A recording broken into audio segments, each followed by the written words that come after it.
Mukhang sunod-sunod na yung mga pagbabago na mangyayari dito sa iba't ibang PBA teams.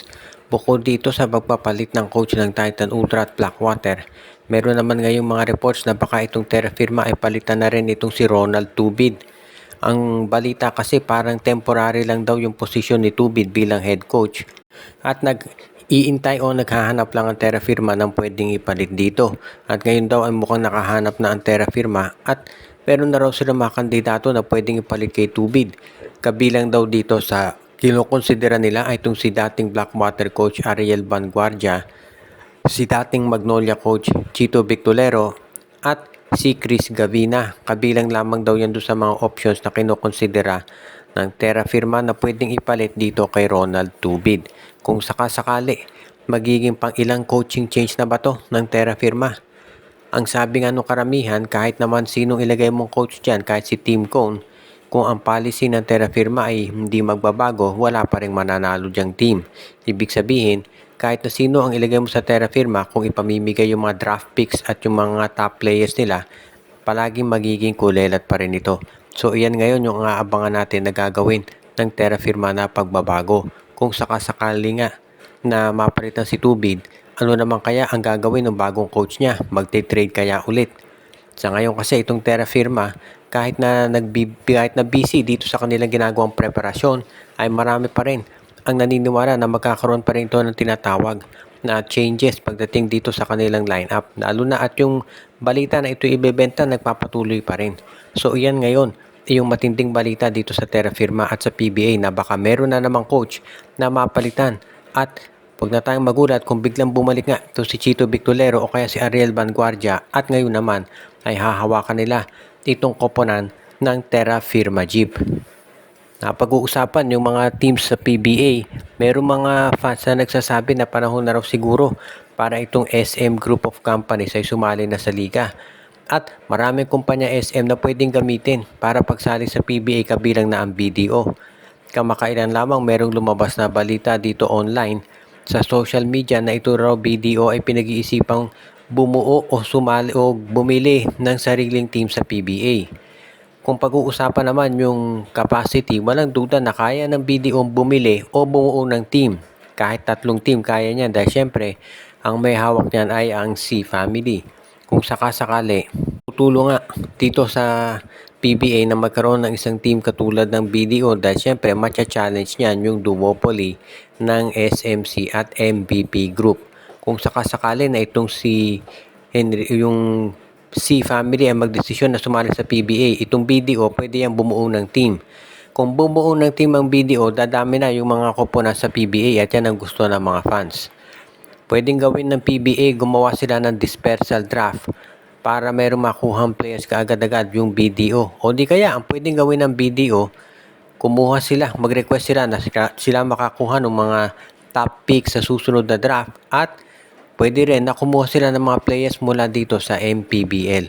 So maraming option itong BDO pagdating dito sa pagsali sa PBA. Pero kung gusto nila na maging competitive kaagad-agad, pinakamadali dyan ay bumili na ng team para meron ng mga players at mga draft picks. Katulad for example, pwede nilang bilhin ang Phoenix Fuel Masters o kaya Terra Firma or Blackwater. Katulad ng ginawa ng Titan Ultra, imbis na bumuo na sariling team, binili na lang nila itong Northport Batang Pier. So nakuha nila, nakita si Calvin Abueva, si Joshua Monson, Kate Flores. So pwede ang gawin ng BDO. Game 3 na mamaya nitong San Miguel versus Ginebra at very important ito dahil parang naging best of 5 na lang yung serye nila. Ang momentum nasa San Miguel pero tabla yung serye. So ibig sabihin kapag nanalo mamaya Ginebra, balik na naman sa kanila yung momentum.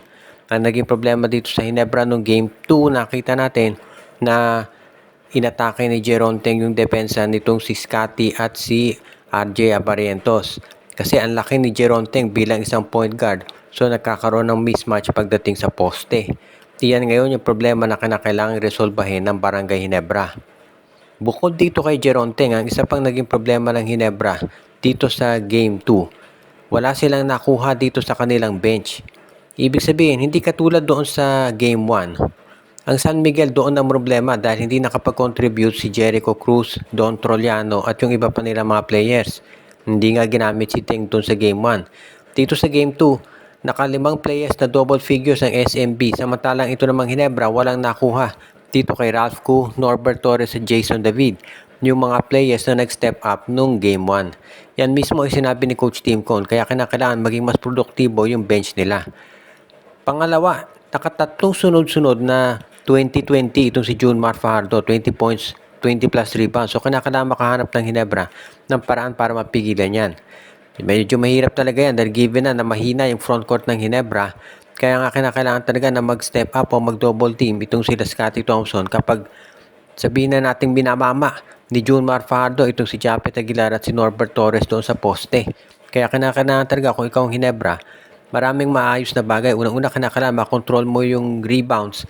Pangalawa, kailangan makakuha sila ng suporta mula doon sa mga bench players. At pangatlo, kinakailangan ma-resolve nila yung problema na inaatake ni Jeron Teng si RJ Abariento sa poste kapag sila ay nando sa court. At ang huli nating balita, ito raw rain or shine Elasto Painter sa interesado dito sa San Miguel backup big man na si Mo Tautua. Si Tautua hindi masyadong nagagamit sa San Miguel dahil syempre ang priority nila si Junmar Fajardo. So naging reliever na lang siya doon. Pero dito sa rain or shine daw, interesado si Coach Shengyao na makuha ito. Dahil hanggang sa ngayon, nag-iintay o naghahanap si Coach Shengyao ng isang big man na pwede niyang magamit sa kanyang rotation. Lalo na ditong si Kit Datu ay next season na makapaglalaro. At si Luis Villegas, okay naman yung naging laro niya dito sa playoffs ng Rain or Shine. Pero syempre, hindi naman pwede na siya lang ang maging center nila. Kung makuha si Tautua, pwede yan na maging big man talaga nitong Rain or Shine Elasto Painters. Ang magiging, sabihin na lang nating posibleng hadlang dito, yung hihilingin na kapalit ng San Miguel. Dahil si Tautua ang main reliever o backup nitong si Junmar. So kung yan aalisin mo sa San Miguel, kinakailangan kumuha din ng San Miguel ng isa pang sentro. At yan ang hindi maibibigay ng Rain or Shine dahil kaya nga nila gustong kunin si Tautua dahil sila mismo naghahanap ng big man. So kung si Tautua ang gustong makuha ni Yeng Giao, kinakailangan syempre na magpasok siguro ng isa pang team. Maging 3-team trade ito para ang San Miguel meron makuhang big man kapalit ni Tautua. For example, pwedeng pumasok sa trade na to nitong Titan Ultra. Makukuha ng San Miguel si Cade Flores mula dito sa Titan Ultra. Samantala naman ito si Mo Tautua, tsaka na ite-trade dito sa Rain or Shine. Ito namang Titan Ultra, meron silang makukuhang player mula dito sa San Miguel. Posibleng guard o wingman, baka si Chris Miller ang ibigay ng San Miguel dyan. Yan yung mga posibilidad na pwedeng i-explore ni Coach Cheng kung seryoso talaga sila na makakuha ng serbisyo nitong si Moala Tautua mula dito sa San Miguel Beermen. Tapos sa ngayon syempre kung gagawa man ng trade ng San Miguel, sigurado pagkatapos na yan ng serye kontra sa Ginebra.